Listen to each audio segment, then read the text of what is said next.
이렇게 참석하신 여러분, 우리 예수님 중생여본 성도님들 환영하고 또 축복합니다. 오늘 오후 예배는 그 바빌론의 멸망에 대해서, 바빌론 제국의 멸망에 대해서 우리가 한번 살펴보려고 하는데요. 오늘 이야기는 성경이 원래 이제 역사가 바빌론이 멸망하는 과정에 대해서 이 바빌론 멸망 과정을 성경은 잘 기록해 두었습니다. 그래서 오늘 그 멸망 과정이 어떻게 되는가 하는 것들을 우리가 역사적으로 한번 돌아보려고 합니다. 지난 시간에는 우리가 13장을 보면서 어떤 얘기를 나눴냐면 바빌론이라는 그 존재 자체가 바로 모든 그 세상 권력을 상징하는 어떤 대표적인 주자로서 그 바빌론이 제국이 존재한다고 그렇게 말씀드렸습니다. 그도 그럴 것이 거기에 언급되고 기록된 그런 내용들이 여호와의 날과 연결이 되어 있기 때문에 여호와의 날이 일반적으로 모든 어떤 그 제국이 멸망하고 연결되는 것이 아니고 여호와의 날이라고 그날 혹은 뭐 종말에 이렇게 표현된 내용들이 대부분 하나님께서 정하신 어떤 특정한 기간을 말하고 있다는 것을 볼 때 바빌론의 얘기가 나오면서 바로 여호와의 날이라는 것이 언급되었을 때는 거기에 나오는 내용들은 사실 종말의 시간에 나타나는 것이고, 그것이 지금 사라진 바빌론 얘기를 하는 것이 아니고 이 세상의 어떤 바빌론이라고 얘기할 수 있는 어떤 이 세상의 권력과 충돌하게 되는 그런 어떤 하나님에 대해서 혹은 이스라엘에 대해서 이렇게 또 우리 기독교에 대해서 대적하는 그런 세상 권력에 대해서 얘기할 때 바빌론이다, 그렇게 표현을 할 수 있다 하는 것입니다. 그 왜 그러냐 하면 그것이 이제 앞으로 우리가 두고 보면서 바빌론의 기원에 대해서 우리가 이제 뒤에도 많이 나옵니다. 그런 얘기들을 또 보다 보면 이게 하나님께서 이사야서에서 바빌론이라고 얘기한 것이 두 가지의 어떤 캐릭터가 있구나. 하나는 종말에 등장하는 어떤 종말론적인 어떤 그런 바빌론이 있고, 또 하나는 오늘 우리가 살펴보려고 하는 실제 했던 신바벨론 제국, 그러니까 구바벨론 제국 말고 신바벨론 제국의 멸망에 대해서 우리가 오늘 살펴보려고 할 텐데, 이 신바벨론 제국에 대한 멸망의 이야기도 있구나 하는 것을 우리가 이해하게 된다는 것입니다. 그래서 13장 시작할 때 1절에서부터 우리가 오늘 읽은 그 전까지는 사실은 지난주에 우리가 살펴봤다시피 그것은 종말에 등장하는 바벨론입니다. 근데 오늘은 어떤 얘기냐면 바로 느부갓네살이 이렇게 흥왕시켰던 그 신바빌론 제국의 멸망에 대해서 우리가 한번 살펴보려고 합니다. 살펴보기 전에 먼저 우리가 또 저번에도 짚어봤지만 하나 더 짚어본다면, 지금 이사야가 예언하는 요 시점은 바빌론 제국이 아수르한테 밀려가지고 그 제국, 배국 제국 자체가 아주 조그만한 그냥 지방 정부라고 할까요? 원래 이제 바벨론과 아수르는 여러분 아시다시피 창세기에 나와 있던 것처럼 니므롯이 이렇게 세웠던 그런 도시 국가들이 연결된 겁니다. 그래서 두 개가 사실은 성격이 이렇게 따로 떨어져 있었던 건 아니에요. 고대 시대에 보면 이 두 나라가 합쳐지기도 하고 한 왕이 두 나라를 다스리기도 하고 두 지역을 다스리기도 하고 이랬습니다. 그러다가 이제 조금씩 이제 분리되기 시작하고 아수르가 힘을 얻을 때도 있었고 바빌론이 힘을 얻을 때도 있었습니다. 예를 들어서 함무라비 법전이 이 왕성했던 구바벨론, 그리고 구바벨론은 그 함무라비라는 그 왕이 왕성할 때는 아수르가 함무라비 밑에 있었고요. 그래서 나중에 이제 함무라비가 사라지고 구바벨론이 힘을 못하고 이제 제국 자체가 막 쓰러질 때는 또 아수르가 굉장히 힘을 얻고 이럴 때가 있었습니다. 그래서 느부갓네살이 이제 신바벨론을 일으킬 때쯤 되면 자기 아버지와 이 느부갓네살이 이 신바벨론 제국을 일으키면서 아수르를 거의 이제 점령해가고, 또 느부갓네살은 아수르의 잔존 세력을 없애면서 여러분 아시는 것처럼 이 팔레스타인 땅까지 이렇게 바빌론 느부갓네살이 힘을 펴서 나중에는 유다까지 침범해서 유다의 성전도 부숴버리고 했던 것이 바로 이 신바벨론 제국의 느부갓네살 왕입니다. 자, 그런데 이 나라가 망합니다. 그러니까 이사야가 이 제국이 쳐들어오기 전부터 이제 이사야는 살았잖아요. 쳐들어왔을 때, 그러니까 남유다가 망할 때 선지자는 누굽니까? 예레미야입니다. 그러니까 이사야가 먼저죠. 그리고 예레미야입니다. 그런데 이 이사야가 지금 예언하고 있는 이야기는 이 보통 150년에서 200년 전에 먼저 얘기를 한 거예요. 근데 오늘 우리가 읽어보시면 이 22절에 보십시오. 그의 때가 가까우며 그의 날이 오래지 아니하리라 하는 게 뭡니까? 임박한 예언이라고 했는데 그게 150년에서 200년 후예요. 이사야가 예언했을 때보다. 그리고 200년 후에 이제 바로 이 바빌론 제국이 망하는 이야기가 나와 있습니다. 그럼 오늘 이제 바빌론 제국의 멸망의 이야기를 한번 천천히 한번 살펴보도록 하겠습니다. 오늘 이야기를 잘 들어두시면 좋을 것 같아요. 그러면 오늘 이야기 좀 잘 들어두시면 좀 역사 공부도 되고 이제 좀 좋을 것 같습니다. 그러면 우리가 몇 절부터 보냐면 17절부터 보겠습니다. 17절, 13장 17절 보겠습니다. 보라, 은을 돌아보지 않으며 금을 기뻐하지 않은 메대 사람을 내가 충동하여 그들을 치게 한다고. 여기서 그들은 누굽니까? 신바벨론 제국입니다. 맞죠? 메대 사람은 누구라고 그랬습니까? 바사 사람이 있고 메대 사람이 있거든요. 옛날 이제 바사 사람은 엘람 사람이라고도 하는데 그러니까 지금은 그 민족 자체가 조금 이렇게 섞여서 표시가 안 납니다. 그러니까 메데바사 제국이라고 했는데 그게 지금 말하면 페르시아 제국입니다. 지금 이란 있는 그쪽 있죠. 그러니까 페르시아 제국입니다. 그러니까 페르시아 제국인데 여기에 보면 이제 메데가 있고 그다음에 엘람이라고 하는 그 조상이 있는 이 바사란 제국이 있었는데 원래는 메데란 나라가 컸어요. 바사라보다. 근데 나중에는 이게 그 바벨론을 점령하고 난 이후에는 바사 왕이 더 힘을 얻기 때문에 나중에는 그 제국 이름이 바사 제국이 됩니다.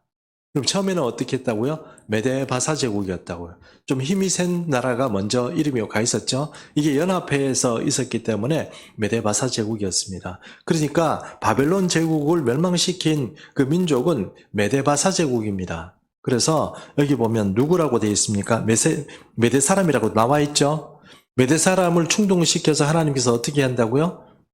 예, 바벨론 사람을 치게 한다는 거죠. 이게 150년 전에 이사야가 얘기를 했는데 그 얘기가 보면 이 사람들이 은을 돌아보지 않으면 금을 기뻐하지 않는다는 무슨 얘기입니까?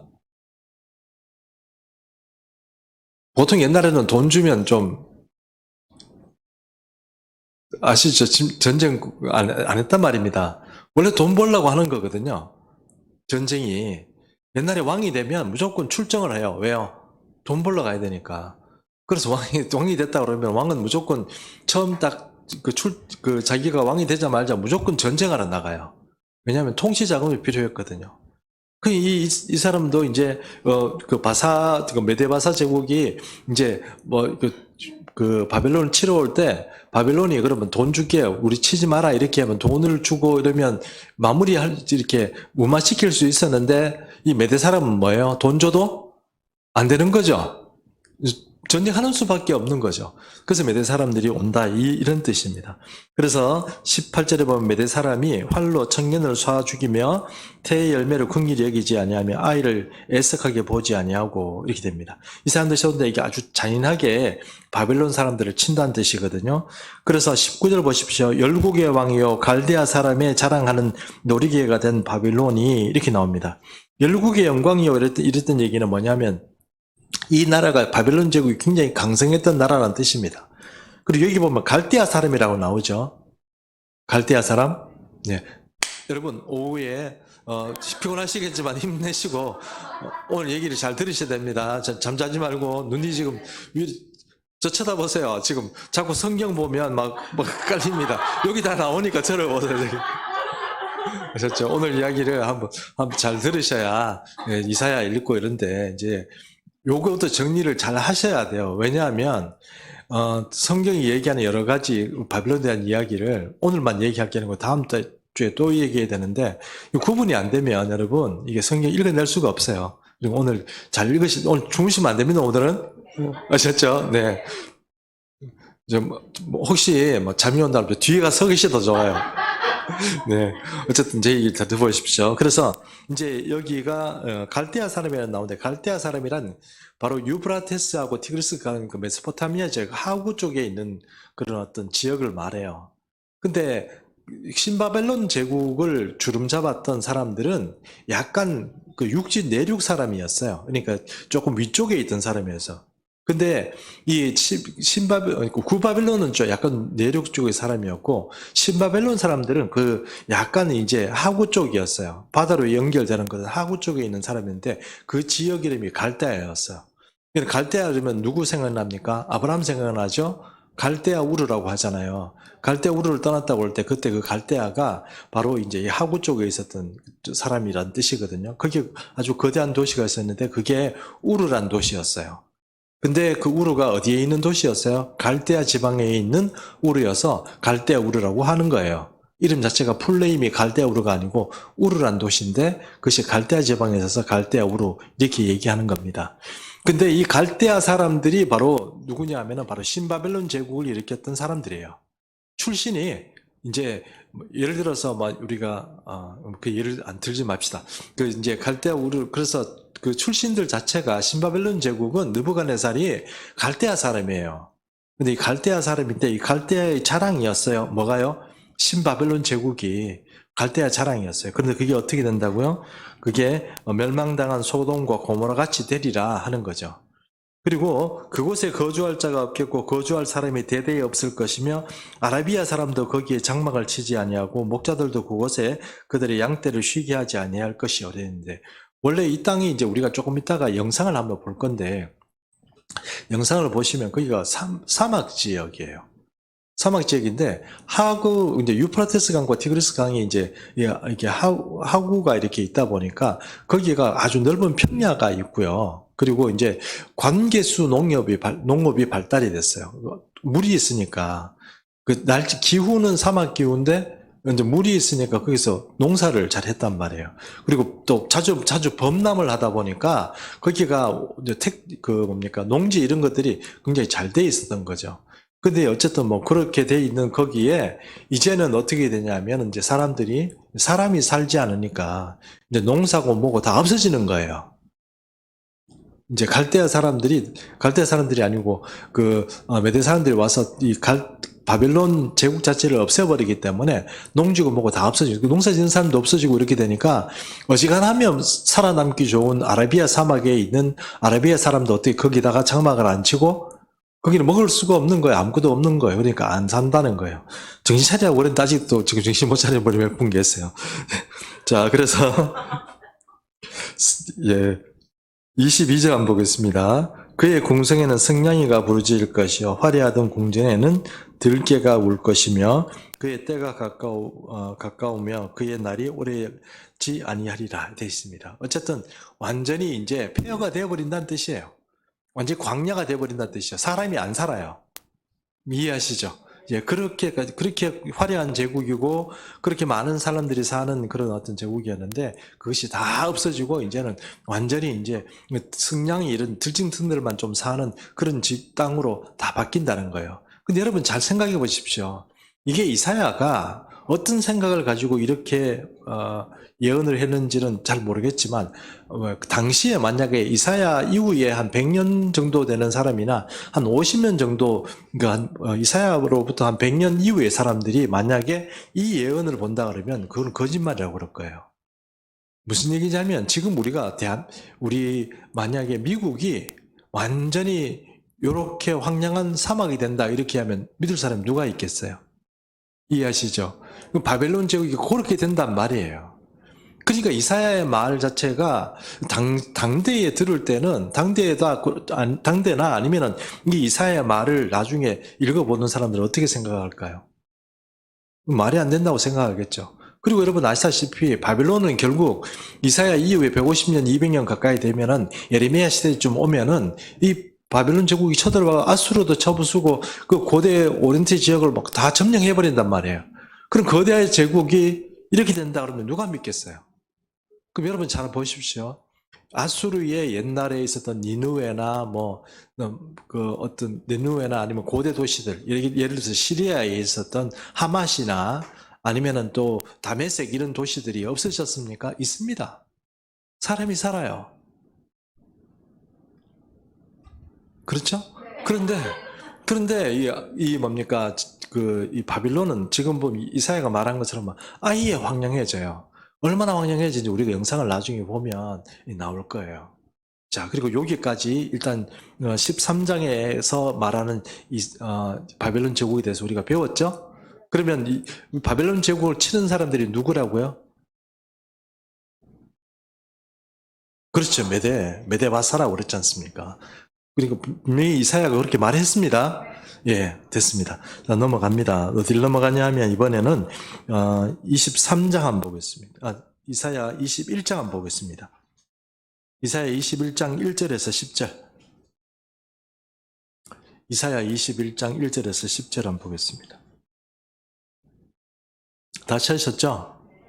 자, 그러면 제 말씀을 먼저 듣고 이제 봅니다. 저를 보십시오. 책 보면 참 옵니다. 저를 보세요. 네.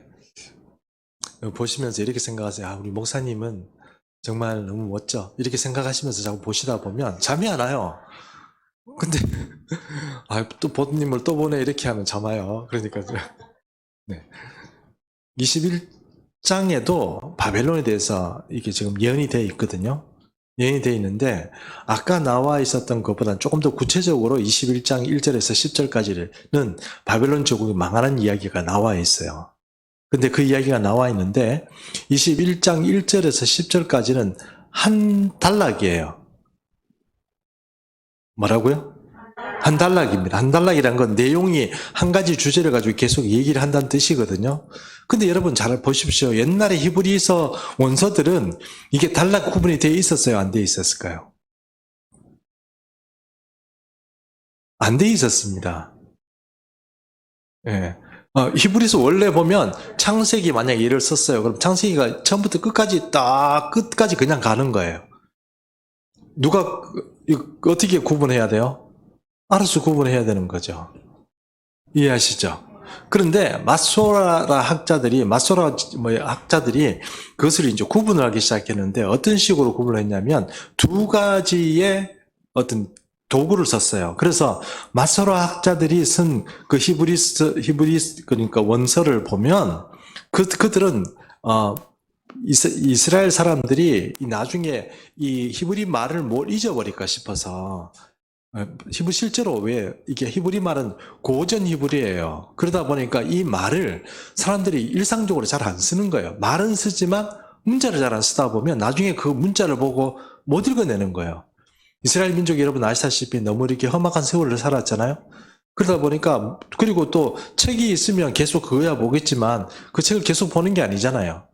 책이 또 우리처럼 지금 뭐 가지고 다니면서 보는 게 아니고 옛날에는 특정한 사람들만 딱 이렇게 구비해 놓고 있었단 말입니다. 그러니까 그 문자를 잃어버려요. 문자를 보고 발음 음가를 어떻게 매게 될지 모르다 보니까 마소로 학파의 사람들이 그것을 음가를 매기기 시작하면서 좀 우리가 그 어떤 알고 있는 자기의 그 나름대로 학자니까 그들이 이제 단락을 구분하게 된 거예요. 그러니까 히브리 사람들이 쓰는 어떤 우리 장절이 있죠. 하고 우리 현대인들이 쓰는 기독교인들이 쓰는 성경책 장절이 똑같아요? 틀려요? 틀리겠죠. 현대 사람들이 쓰는 거는 뭐예요? 그때 옛날 구텐베르크가 인쇄술을 하면서 그죠? 그때 장절을 구분했다고 그래요. 우리 기독교인들이 가지고 있는 그런 어떤 장절 구조는 히브리 사람들이 가지고 있는 건 마소라 사람들이 가지고 있는 건 좀 틀려요. 어쨌든 마소라 사람들은 이 두 가지를 가지고 단락을 구분했어요. 예를 들어 글을 이렇게 쓰면 아예 쓰다가 이 단락이 끝이 났어요. 그러면 여기에서 완전히 새로운 줄에서 시작하는 그걸 뭐라냐면 열린 단락이라고 그래요.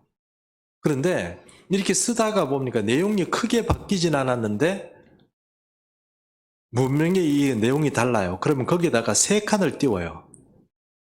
이해하시죠? 쭉 쓰시다가 한 3칸 정도 글자를 쓰다가 3칸 정도 띄우고 그 밑에 써요. 근데 그 끝에다가 뭐냐면은 이거 단락이 끝이라는 것을 그 알파벳으로 표시를 했는데 그게 하나는 패라는 거예요. 패. 뭐라고요? 패. 네, 패. 네. 왜 저렇게 좋아하시죠? 네, 침 뱉는 게 아니고 패라는 히브리 글자가 있습니다. 문자가 있습니다. 그 패를 이렇게 떼가지고 딱 띄워가지고 딱 쓰면 어떻게 해요? 이 단락이 어떻게?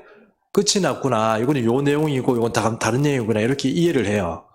그리고 또 하나가 뭐 있는데 그게 싸맥이라고 하기도 하고 뭐 자맥이라고 우리 이름이 좀 어려워요. 싸맥 이렇게 얘기하는 그게 사맥인지 자맥인지 잘 모르지만 하여튼 그게 있어요. 근데 그거는 이제 발음을 이 싸맥을 딱 붙이고 한 세 칸 띄우면 뭐예요? 앞에 거하고 뒤에 거하고는 단락이 틀리다는 걸 아는 거예요. 그러면 지금 우리가 21장을 봐야 되는데 다니엘 그러니까 바벨론 그 멸망의 순간을 보는데 현대에 와서 신학자들이 이제 고고학적으로 자꾸 연구를 하다 보니까 이게 어떤 의미인지 알았는데 제일 애로점을 느낀 게 뭐냐면 바로 1번이에요. 1절이에요. 21장 1절 한번 보겠습니다.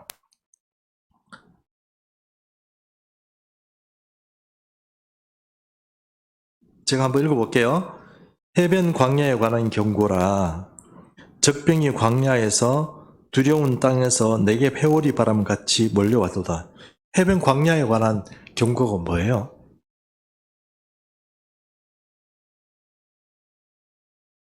우리가 이제 해변 광야 이렇게 얘기하면 아무리 생각해도 가나안 땅에는 해변 광야가 없어요. 그러니까 13장부터 23장까지는 10개의 나라에 대한 그 어떤 하나님께서 그런 어떤 예언이기 때문에 해변 광야 그러면 아라비아란가 이렇게 생각할 수밖에 없어요.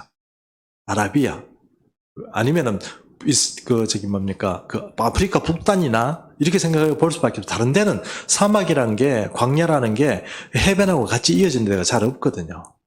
근데 여러분 이게 이제 과거에 물론 요즘 워낙 좀 역사가 어떤 고각이 발달하다 보니까 알게 됐는데 이 해변 광야라는 게 이 해변이라는 게 옛날에는 우리로 보면 해변이라면 시잖아요. 시, 오션 맞죠? 근데 옛날에 과거에는 유프라테스 강이 굉장히 컸잖아요. 그러다 보니까 유프라테스 강과 같이 그렇게 큰 강은 뭐라고 얘기를 해요? 큰 강을 바다라고 얘기했단 말입니다. 그게 중국에도 남아 있어요. 중국에도. 그럼 예를 들어서 중국에서 황하 이렇게 얘기할 때 황하는 뭡니까? 붉은 바다라는 뜻 아니에요? 물론 바다라는 뜻인데. 그래, 누렇다고 그런 거야. 맞네. 빨간 게 아니네요. 죄송합니다. 예. 네. 말을 잘 해야 되는데, 제가, 머리는 이렇게 생각하는데, 제가 표현이 좀, 황자가 빨간 게 아니고 누른 게 맞네요. 영리한학정이라고 네. 강이 맑아지잖아요. 그렇군요. 늘 고래가 누렇기 때문에. 네, 신학하세요. 알았죠? 공부해가지고. 자, 보세요. 그래서 이제 황하 같은 경우에 바다가 넓다 보니까 고대 중국어 문헌들에 보면 이 황하를 표현할 때 어떻게 되냐면 바다라고 표현해요. 네? 그렇게 얘기해도 되겠지만 회라고 표시하는 것보다는 우리는 지금 황하 문명 이렇게 얘기하잖아요. 근데 고대 문명들이 고대 문헌들이 중국에 있는 문헌들을 보면 그걸 바다라고 얘기해요. 근데 바다라고 생각하고 우리가 생각하는 현대 개념으로 바다를 생각하는 거는 짠물이 있는 그런 바다잖아요. 근데 그게 아니고 그게 바로 강이에요. 아주 큰 강을 얘기할 때 뭐라고 얘기했다고요? 바다라고 얘기했다는 거예요. 그러면 여러분 여기에 보면 해변 광야이라는 거, 광야가 있고 해변이 있다 이러면 해변이라는 게 이제 우리가 몰랐는데 이게 뭐예요? 바벨론 얘기를 하는 거예요. 목사님 왜 그게 바벨론이? 바벨론 나중에 영상 보면 알아요. 이게 그렇게 얘기할 수 있겠구나 하는 생각이 들 거예요. 아셨죠? 여러분들 영상 위에서 보세요. 초교 화면에 이렇게 나오는데 보면 굉장히 광활한 어떤 그런 진짜 광야 같은 어떤 그런 사막 기후에 광야가 이렇게 사막 기후에 이렇게 딱 펼쳐져요. 모래 언덕이 아니고 광야예요. 광야라는 것은 사막 기후를 말하는 거예요. 거기는 모래에 있는 그 사막이 아니고 이렇게 풀들이 좀 있잖아요. 그런 건조기후가 있는 그런 사막이요. 큰 나무들이 없이 큰 나무들이 자랄 수 없는 그런 잡풀들이 이렇게 좀 있는 그런 사막을 말하는 겁니다. 거기에 관한 경고다 이렇게 얘기했는데 그러니까 유프라테스 강가에 광야가 있는데 거기에 관한 경고다는 뜻입니다. 제가 아까 처음 얘기할 때 아까 폐 얘기하고 그 다음에 자맥 얘기했잖아요. 사맥 얘기했잖아요. 근데 이게 여기서 1절에서 10절까지가 뭐냐면 사맥이 들어가 있어요. 끝에. 무슨 이해가시죠? 그러면 1절에서 10절까지는 뭐예요? 한 단락이란 뜻이에요. 이해하셨죠? 그러면 왜 그러냐면 제가 1절이 제일 어렵다고 그랬는데 여기 해변 광야 이렇게 얘기하니까 현대의 성경학자들은 이게 어디를 얘기하는지 전혀 이해가 안 돼요. 이해하셨죠? 왜냐하면 1절에서 10절까지 읽어보면 그게 바벨론이다 하는 이야기를 이해할 수가 없어요. 근데 이게 이제 고고학적으로 발달이 되고 1940년대 이후에 50년대, 60년대, 70년대 들어오기 시작하면서 바벨론 제국이 어떤 식으로 멸망했다는 것을 조금씩 사람들이 고고학의 발전을 통해 가지고 이해를 하기 시작한 거예요. 그러고 나니까 이게 이제 그 고고학도 발달되고 그다음에 문헌학도 조금 발달되고 이러다 보니까 이게 바벨론 제국을 말하는 거구나 하는 것을 알게 된 거예요. 이해하셨죠? 예, 그래서 1절이 그렇다는 거예요. 그래서 여기 보면 네겝 회오리 바람같이 몰려왔다 이렇게 되는데 네겝 회오리 바람이 게 뭐냐면 네겝은 이 남유다 쪽에 있는 거거든요. 그러면 아라비아에서 사막 바람이 건조 바람이 이렇게 막 올라오면 네겝 지방이 오면 이게 돌풍을 일으킨대요. 그 돌풍처럼 이런 뜻이에요. 회리바람처럼 돌풍처럼 이런 바람들이 갑자기 막 이렇게 불어닥칠 때 그것을 뭐라고 얘기한다고요? 네겝바람, 네겝처럼 온다는 거예요. 그럼 결국은 아수르가 아니고 신바벨론 제국이 망할 때 어떻게 망했다고요? 돌풍처럼 급하게 망했다는 뜻이에요. 오케이, 예, 넘어갑니다. 제가 뭔지 알죠? 오케이? 예, 그럼 넘어갑니다. 그래서 넘어갑니다. 2절 한번 보겠습니다. 2절 보면 혹독한 묵시가 내게 보였도다. 속이는 자는 속이고 약탈하는 자는 약탈하도다. 엘람이여 올라가고 메대여 에워사라. 그의 모든 탄식을 내가 그치게 하였노라 하시도다. 그랬는데 여기 보면 엘람이 나오고 메대가 나오죠. 하나님께서 엘람하고 메대를 가지고 어떻게 에워사고 공격해라 이러잖아요. 맞죠? 그러면 엘람하고 메대가 전통적으로 막 일어나가지고 공격했던 데가 바빌론이에요. 이해하시죠? 그 얘기입니다. 그래서 엘람이라는 것은 제가 아까 말씀드린 것처럼 고대 이제 바사 지역에 있었던 거기도 사실은 바사란 나라하고는 좀 틀린 나라예요. 근데 그게 나중에는 바사에 흡수됐기 때문에 지금 이사야가 말할 때는 엘람은 누구예요? 바사가 아니에요. 그런데 나중에는 이 엘람이 누구하고 합쳐져요? 바사하고 합쳐져요. 이해하시죠? 그럼 이사야가 얘기할 때 지금 엘람이라는 나라가 있는 거예요. 그 엘람이라는 도시가 있어요. 그리고 여러분 바사란 제국은 어디서 성경에도 그 얘기가 나오는데 바사란 이 엘람이라는 도시가 있고 바사가 있었던 수도권이 있어요. 그 도시가 어디냐면 여러분 잘 아시는 수산성이에요. 두 사람밖에 모르는 것 같은데 지금 보니까 수산성은 여러분 우리 다니엘 있죠? 다니엘이 나중에 나이가 많이 들어가지고 수산성에 가서 살잖아요. 에스더서에도 에스더서에도 수산성이 나오고. 그러니까 수산성이란 것은 고대 바사 제국의 페르시아 제국의 뭐예요? 수도였어요. 근데 그때만 해도 지금 이사야가 예언할 때만 해도 엘람이란 도시가 컸을까요? 수산성이 컸을까요? 엘람이 컸어요. 이해하시죠? 그래서 엘람은 나중에 바사가 어쨌든 돼요. 그래서 엘람이라고 다르다고 생각하면 조금 곤란해요. 근데 어쨌든 지금 이사야가 얘기할 때는 바사란 제국은 아주 미비한 제국이고 지금 엘람이 큰 나라예요. 그래서 지금 이야기가 누구의 얘기가 나와요? 엘람이라는 도시가 나온단 말이죠. 자, 이해하시죠? 넘어갑니다. 그래서 3절을 보면 이러므로 나의 요통이 심하여 해산이 임박한 여인의 고통 같은 고통이 나를 엄습하였으므로 내가 괴로워 듣지 못하며 놀라야 보지 못하였도다. 4절 또 읽을게요.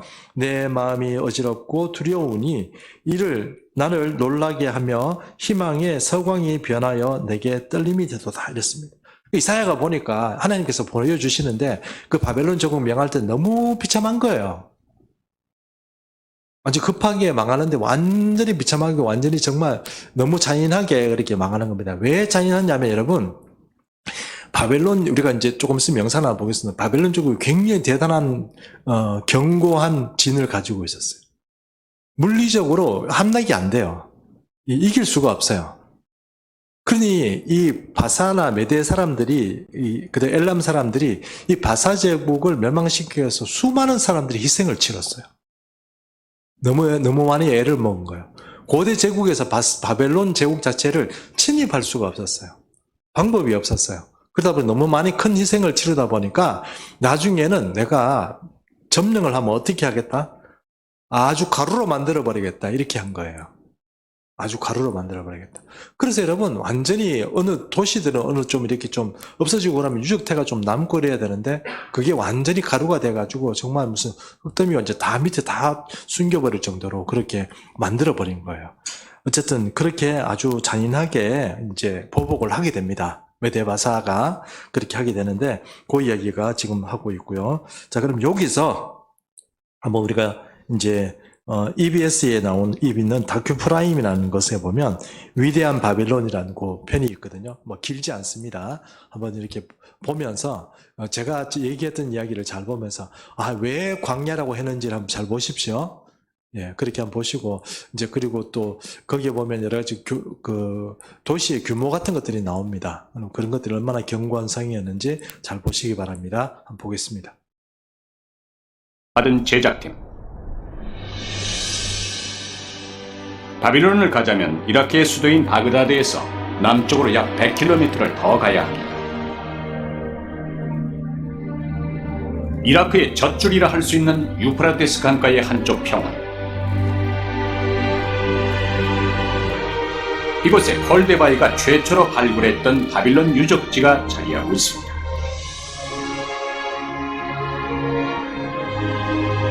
빼곡히 들어선 흑벽 기단들이 한때 이곳이 바빌론의 중심이었음을 증언하고 있습니다.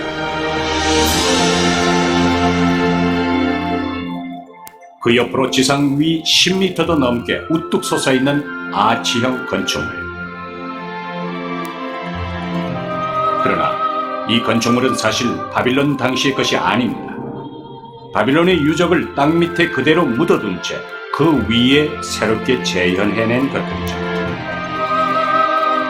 이 모든 작업은 한 지배자에 의해 이루어졌습니다. 그는 전쟁 중에도 이것을 찾아 복원을 독려할 만큼 공을 들였고 유적지가 한눈에 내려다 보이는 곳에 별장을 지었습니다. 하지만 사담 후세인, 그의 바빌론 복원에 대한 열망은 순식간에 좌절됐고 그가 건설했던 궁은 시민들에 의해 훼손되었습니다. 결국 그는 무자비한 독재자란 죄명으로 지난 2006년 형장의 이슬로 사라지고 말았죠. 그런 사담 후세인은 어쩌면 이 옥좌에 앉아 바빌론의 영광을 다시 꿈꿨을지도 모릅니다.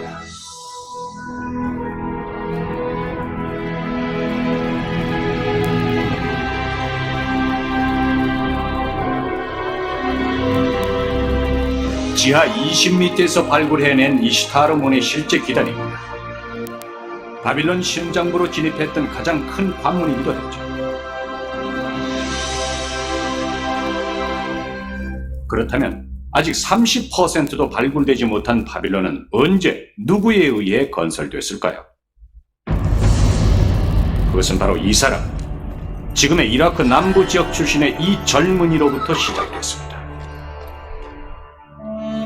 어려서부터 총명했고 야망이 넘쳤던 이 젊은이는 아버지와 함께 아시리아로부터 바빌론을 되찾았고 기원전 605년 아버지가 죽자 바빌론의 왕위에 등극하게 됩니다.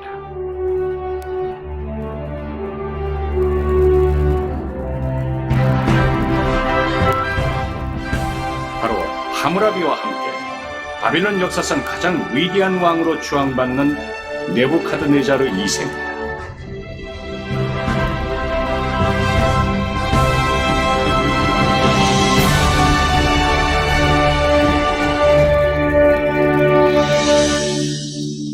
그는 등극하자마자 아시리아의 잔존 세력들을 물리치고 곧바로 주변국 정벌에 나섰습니다.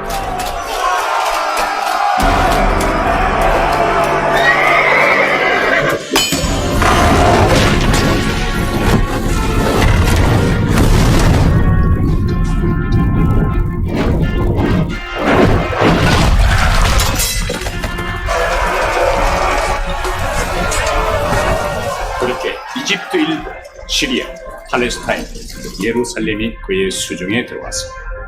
명실공히 제국의 왕이 된 것입니다.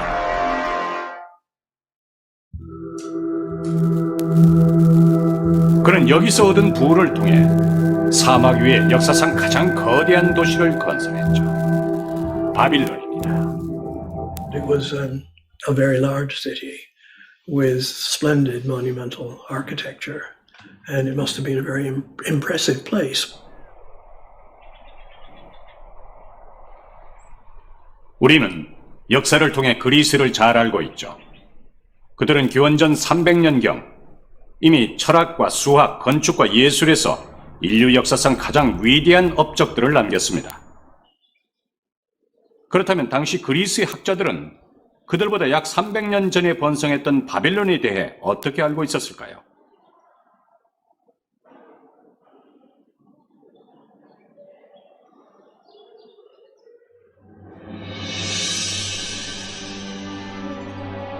기원전 5세기, 지금도 유럽인들에게 역사의 아버지라 불리는 그리스 학자 헤로도토스는 사막을 건너 바빌론으로 향했습니다.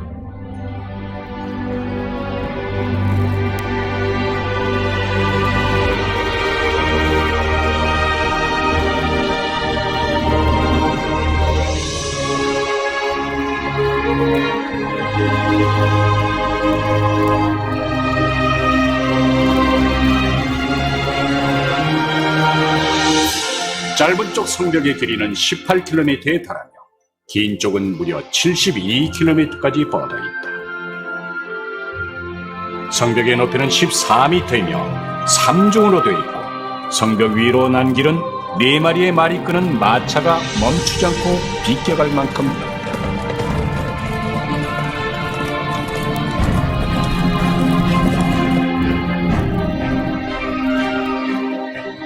훗날 학자들의 연구 결과 당시 바빌론의 인구는 약 15만 명 정도였던 것으로 밝혀졌습니다. 오늘날에 비하면 보잘것없어 보이지만 기원전 6세기 당시엔 세계 어떤 도시보다 큰 규모였습니다.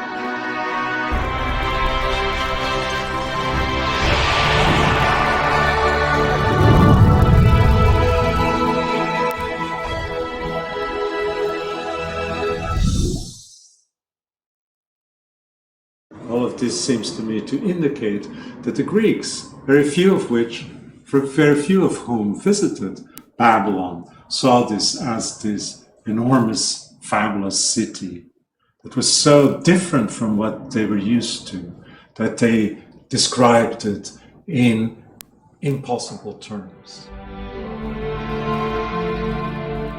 이제 이곳에서 한때 위대했던 바빌론을 상상하기란 쉽지 않습니다. 그렇다면 연 강수량 100mm도 안 되는 이 황량한 사막 위에 어떻게 바벨론인들은 거대한 문명을 건설할 수 있었을까요? Irrigated fields produce crops that are richer than simply rain-fed fields. 메소포타미아, 그건 두 강 사이의 땅이라는 의미입니다. 실제로 이곳엔 티그리스와 유프라테스 강이 있고 두 강은 오늘날의 터키 북쪽 아나톨리아 고원으로부터 시작됩니다.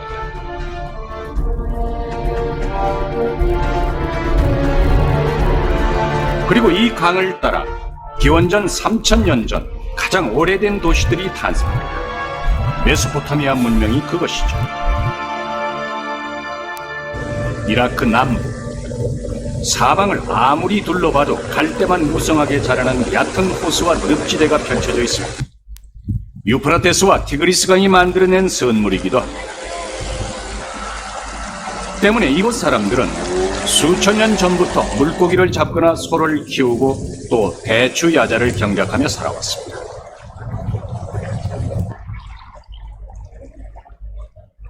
하지만 자연 환경에 적극적으로 대처하는 방법도 터득했습니다. 인류 역사 최초로 관계 농업을 시작했으며 소득이 폭발적으로 증가하자 그 남는 생산물은 교역을 통해 해결해야만 했습니다.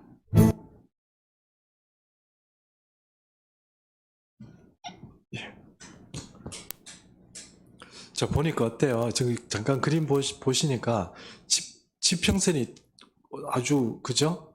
예, 아주 넓은 그런 광야라는 것을 알 수 있을 것입니다. 그리고 뭐, 바빌론 그 옛날에 있는 조경도 같은 걸 보면, 이제 유브라데스 강이 이렇게 내려오면요, 그 도시 중간을 이렇게 통과하는 그런 어떤 강도 있고, 그리고 보통 해자라고 그러죠. 성 주위를 이렇게 돌아가도록 이렇게 했습니다.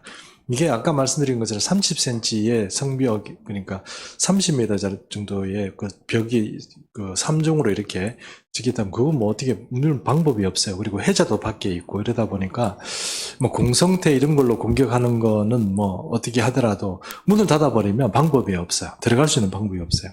근데 이거를 이제 여러분 이제 뭐 조금 더 시간이 되면 제가 좀 다른 이야기를 좀 하겠습니다. 뭐 오늘 여기서 이제 바빌론 제국 이야기를 끝이 내야 되니까 많이 얘기는 하지 않겠지만 성경 본문을 한번 보도록 하겠습니다. 6절 한번 보겠습니다. 21장 6절입니다. 예, 제가 읽어볼게요. 주께서 내게 이르시되 가서 파수꾼을 세우고 그가 보는 것을 보고하게 하되, 파수꾼을 세웠어요. 그러니까 네가 보이는 거를 보고해라 이렇게 얘기를 한다는 거예요. 이건 주님께서 이사야에게 하는 이야기인데 사실은 이사야가 지금 뭡니까 환상을 보는 거예요. 환상을 보는 겁니다. 자, 보십시오. 그 다음 7절 보십시오. 마병대가 상상이 오는 것과 나귀 떼와 낙타 떼를 보거든 귀 기울여 자세하게 들으라 하셨더니 이렇게 되는데 이게 뭐냐면 마병대가 상상이 온다는 게 뭡니까? 상상이니까 요렇게 온다는 뜻이에요. 마병대가 이제 4마리가 오는 건지 아니면 뭐 어떻게 되는 건지 옛날에 뭐 전차의 어떤 역할들을 하는 그런 어떤 기병대가 어떤 형태로 모르지만 줄줄이 그렇죠? 줄을 지어가지고 들어온다는 뜻입니다. 그리고 그 뒤로 누가 들어오냐면은 뭐죠? 나귀떼가 들어와요. 나귀떼가. 나귀가 목사님 나귀가 무슨 뭐 전쟁에 왜 등장합니까? 이러지만 나귀떼도 여러분 상당히 어떤 뭡니까? 전쟁에 씁니다. 예, 노새도 쓰고요, 나귀도 쓰고 다 씁니다. 그리고 그 뒤를 누가 따라와요?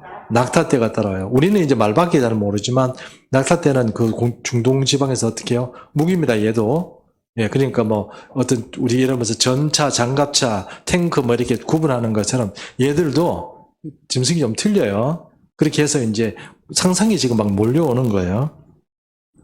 보거든 귀 기울여서 자세히 들으라. 걔들이 오는지 안 오는지 어떻게 해요? 들으라. 감시해라는 뜻이잖아요. 누가요? 파수꾼이 성벽 위에 서가지고 걔들이 오는지 안 오는지 어떻게 해요? 지켜봐라는 거잖아요. 근데 이제 21장 8절에 보십시오. 파수꾼이 사자같이 부르짖기를. 사자같이 부르짖는 뭡니까? 되게 급해가지고 그렇다는 얘기잖아요. 뭐라고 얘기합니까? 주여, 내가 낮에 늘 망대에 서 있었을 때 밤이 새도록 파수하는 곳에 있었더니 이렇게 되어 있습니다. 열심히 잘 지켜봤다는 뜻이죠. 내가 근무 열심히 똑바로 썼습니다. 그 얘기잖아요. 그런데 보소서, 지금 보십시오. 마병대가 상상이 오나이다 하니 그가 대답하여 이르시되 함락되었도다 바빌론이여. 그들이 조각한 진상들이 다 부서져 땅에 떨어졌도다 하시도다. 이렇게 나오는 거예요. 이해하시죠? 예. 이제 파수꾼이 이렇게 잘 지켜봤다는 거예요. 아무 문제 없이 잘 지켜봤다는 거예요. 잘 지켜봤는데 어떻게 갑자기 몰려와가지고 바빌론이 어떻게 해요? 망했다는 뜻이거든요. 요 이야기가 어디에도 나오냐면 다니엘에도 나와요. 이번에는 다니엘서를 한번 보겠습니다. 10절 먼저 볼게요. 이사야 21장 10절. 내가 짓밟은 너여, 내가 타작한 너여, 내가 이스라엘의 하나님 만군의 여호와께 들은 대로 너희에게 전하였노라. 내가 이거 하나님께 들은 대로 너희한테 어떻게 해요? 바벨론아 들으라. 그 얘기잖아요. 이사야가 그 얘기를 지금 이사야 21장 1절에서 10절입니다. 자, 10절에 뭐가 있다고 그랬죠? 단락을 구분하는 사맥이 있다고 그랬죠? 이해하시죠? 그래서 1절이 사실 1절 때문에 되게 사람들이 해석하기 어려웠는데 이게 나중에 그 고고하게 발달하고 문헌하게 발달하다 보니까 이게 누구 얘기하는 거였다고요? 바빌론 얘기하는 거. 이제 이해를 딱 하고 이게 바빌론 얘기구나 하니까 전체적으로 1절에서 10절까지 바빌론으로 이해가 가죠. 그런데 어떤 학자들은요, 요거를 1절에서 4절 같은 경우는 유다를 보고 얘기한다. 그런 사람도 있었어요. 학자들이 말이 많았어요. 근데, 아까 문헌학에서 말하는 것처럼 사맥이 어디에 있다? 10절에 있다. 그래서 1절부터 10절까지는 뭐예요? 한 단락이다. 한 내용을 가지고 얘기하는 거다. 한 단락 얘기하는 건 누구 얘기예요? 바벨론 얘기다. 이해하셨죠? 예, 오늘 바벨론 얘기 듣고 나면 더 이제 뭐 의심할 법 없이 여러분 다 이해하시라고 생각해요. 집에 가고 싶겠지만 조금만 참으시고 다니엘서 5장 한번 봅니다. 다니엘서 5장인데 다니엘서 5장의 이야기를 잠깐 정리하면 이렇습니다. 느부갓네살이 이 아까 본 우리가 영상으로 본 거대한 제국 바벨론을 일으켰어요. 근데 사실은 지금은 고고학적으로 발굴이 안 되어서 그렇지 사실 고대 바벨론은 더 위대한 제국이었어요. 고대 바벨론은 어떤 시대의 이야기냐면 우리 창세기에 나오는 니므롯 시대의 이야기예요. 근데 그때 여러분 아시다시피 바벨탑을 쌓았잖아요. 맞죠? 근데 느부갓네살은 바벨탑을 다시 쌓았어요. 근데 느부갓네살이 쌓을 때는 바벨탑 위에 덮어 씌웠어요. 덮어 씌웠다는 게 고고학적으로 나왔거든요. 바벨탑 위에 세웠어요. 바벨탑이 있었어요. 근데 거기에 이제 그 탑 위에다가 덮어 씌운 것을 했다고 그래서 우리가 보통 인류학적으로 얘기할 때는 그러니까 고고학적으로 얘기할 때는 바벨탑을 누가 만들었느냐 이렇게 얘기하면 보통 일반 사회에서는 뭐라고 얘기합니까? 느부갓네살이 만들었다 이렇게 얘기하는 거예요. 네오카자르 이세 이름이 좀 어렵네요. 네, 그 만들었다 느부갓네살이 만들었다고 하지만 사실은 뭐예요? 그게 재건한 거예요. 재생한 거예요. 근데 그 탑 자체가 얼마나 높은지 사실 잘 몰라요. 지상에 나와 있는 데다 덮어 씌웠기 때문에 얼마나 높은지는 사실 잘 모르지만 그 성경 그러니까 고고학적에 보면은 그 높이가 나와 있어요. 어쨌든 느부갓네살이 그렇게 했다는 거예요. 자, 그 느부갓네살이 그렇게 세운 제국을 말아먹은 사람이 나옵니다. 그 이름이 누구냐? 벨사살이에요. 벨사살 누구요? 벨사살. 이게 다니엘서 5장에 나오거든요. 근데 문제는 여러분 다시 한번 얘기 잘 들어보세요. 벨사살이라는 왕 이 자체의 이름이 일반 역사에서는 이름이 잘 안 나타나요. 왜냐하면 벨사살이라는 왕이 존재하지 않는다고 기록이 그렇게 나오기 때문에 그래요. 그래서 처음에는 이게 다니엘서에 나오는 내용이 다니엘서가 예언하는 이야기 자체가 황당하다고 사람들이 많이 생각했어요. 왜냐하면 우리 신학자들조차도 다니엘서를 어떻게 생각하냐 평가를 하냐면 이게 믿을 수 없는 이야기다 그런 그 풍조가 많았어요. 그러다 보니까 벨사살 왕이라는 게 역사적인 인물로 존재하지 않는다고 그랬거든요. 근데 역사적인 인물로 존재해요. 어떻게 존재하냐면 섭정왕으로 존재해요. 아버지는 뭐하러 나갔어요? 전쟁하러 나갔어요. 근데 지금 이 아버지가 전쟁하러 나간 사이에 이 지금 바벨론 제국 그 안에서 이 방패 쳐놓고 막 이렇게 지키는 사람은 누구예요? 벨사살 왕이에요. 이해하시죠? 그러니까 역사의 족보에 보면 벨사살이라는 이름이 잘 등장하지를 않아요. 그래서 왕이 없다 이렇게 성경에만 나오는 거 아니야? 그 거짓말이다 이렇게 얘기하지만 사실은 벨사살이 진짜로 존재하던 사람이었어요. 자, 보십시오. 다니엘서 5장에 보면 이 벨사살 왕이 파수꾼을 세워놨어요. 아까 제가 말씀드렸잖아요. 이 바벨론 제국은 얼마나 난공불락요새인지 밖에서 쳐들어갈 방법이 없어요. 그러면 이 사람들이 워낙 쳐들어오다가 망하고 어떤 사람은 해자에 빠져 죽고 뭐 쳐들어오다가 맨날 뭐 창 찔러 죽고 활 맞아 죽고 이러니까 공격을 할 수가 없는 거예요. 어떻게 뭐 접근할 방법이 없으니까. 나중에 이제 뭐 멸망한 이야기는 조금 하더라도 이 사람들이 이를 갈았어요. 많은 군대를 일으켜서 바벨론 제국을 침범해서 무너뜨리려고 했는데 그게 안 되는 거예요. 그래가지고 막 원한에 사무쳤던 땅이 바로 그 바벨론이었거든요. 그런데 바벨론은 안에 있으니까 전쟁이 밖에 나와서 지금 메데바사 사람들, 엘람이라고 말하는 메데바사 사람들이 지금 진을 치고 있어요. 지금 쳐들어오려고 사고 있단 말이에요. 그 시국에도 이 벨사살 왕은 뭐예요? 지금 어떻게 쳐들어와? 이렇게 된 거예요. 그럼 뭐 어떻게 얘기한 거예요? 야, 파수꾼 몇 명 세워놓고 똑바로 감시해? 아시겠죠? 쳐들어오는지 안 오는지 봐라. 이렇게 해놓고 자기들은 뭐 한 거예요? 잔치한 거예요. 잔치를 했는데 잔치를 할 때 하나님한테 함부로 하면 안 되는데 얘들이 어떻게 했어요? 느부갓네살이 남유다 땅에서 가져온 성전 식기들 있죠? 금은 그릇 이런 걸로 가지고 어떻게 술 먹으면서 따라 먹었죠. 그때 귀인들이 1000명이 앉아 있었다고 다니엘서 적혀 있잖아요. 1000명이 앉아가지고 술 잔치를 파티를 한 거예요. 지금 그 밖에는 지금 그 메데바사 귀인들이 지금 쳐들어오려고 눈이 벌게 있는데 자기들은 뭐예요? 저 못 쳐들어온다. 파수꾼 몇 명만 세워놓고 잔치를 한 거예요. 술 먹고 논 거예요. 그때 갑자기 그 성전에 성전 촛대에 있는 그 맞은편에 흰 벽에다가 손이 나와가지고 뭐라고 썼어요? 예, 메네메네 대게 우르바신. 예, 갑자기 생각이 안 돼. 메네메네 대게 우르바신이었는데, 이제 여기서, 다니엘서 5장 25절 말씀 보겠습니다. 다니엘서 5장 25절 제가 읽을게요. 기록된 글자는 이것이니 곧 메네메네 대기를 우르바신이니라. 그 글을 해석하건대 메네는 하나님이 이미 왕의 나라의 시대를 세워서 그것을 끝내겠다 하셨다 하며, 이게 아람어랍니다.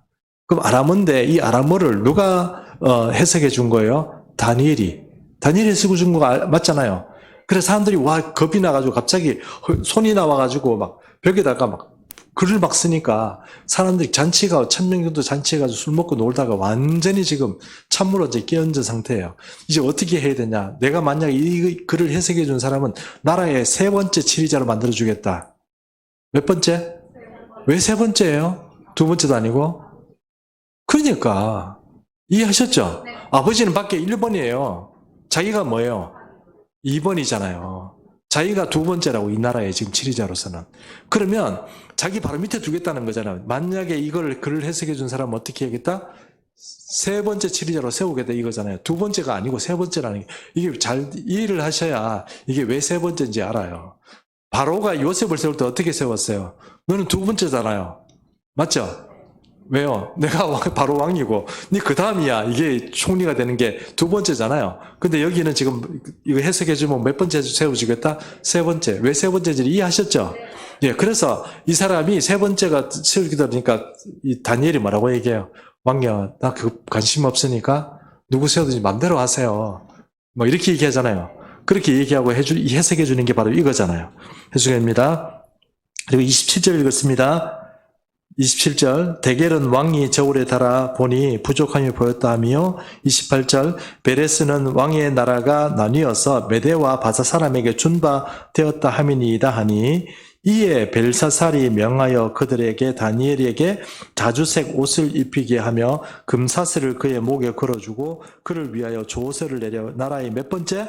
셋째 번째 통제자로 삼았죠. 그날 밤에 갈대아 왕 벨사살이 죽임을 당하고 메대 사람 다리오가 나라를 얻었는데 그때의 다리오는 60세이었더라. 됐습니까? 62세, 죄송합니다. 62세요. 나라가 하루아침에 망한 거예요. 네겝의 회오리 바람처럼 바벨론 제국이 어떻게, 그 강성한 바벨론 제국이 어떻게 하루아침에 완전히 이제 벨사살이 잔치하고 노는 바람에 어떻게? 그러니까 지금 이사야서에 나와 있는 이야기는 매우 정확합니다. 매우 정확해요. 이해하셨죠? 이게 역사가 이제 다 증명해 주니까 이런 얘기들을 아는 거지. 이거 만약에 역사 얘기를 잘 모르고 21장이나 13장 뭐 이런 얘기들을 읽으면 이해가 안 되는 거죠. 이해하셨죠? 그래서 여러분 13장을 이제 정리합니다. 이렇게 잘 읽어보시면. 그래서 우리가 앞으로도 마찬가지지만 이사야를 읽을 때 바벨론 제국이라고 이렇게 얘기를 하면 그 두 가지 캐릭터를 가지고 있다는 걸 잘 명심해야 돼요. 목사님 마음대로 하는 거 아니에요? 아니, 제 마음대로 하는 거 아니에요. 이해하셨죠? 그걸 분명히 이해를 하고 보면 이게 이사야를 잘 읽고 나면 종말의 이야기들이 이해가 돼요. 근데 그걸 제대로 안 읽고 하면 네가 무슨 근거로 하냐 이렇게 얘기되는 거예요. 이해하셨죠? 여러분 잘 이해하셨으리라 생각합니다. 오늘 여기까지 하겠습니다. 기도하겠습니다.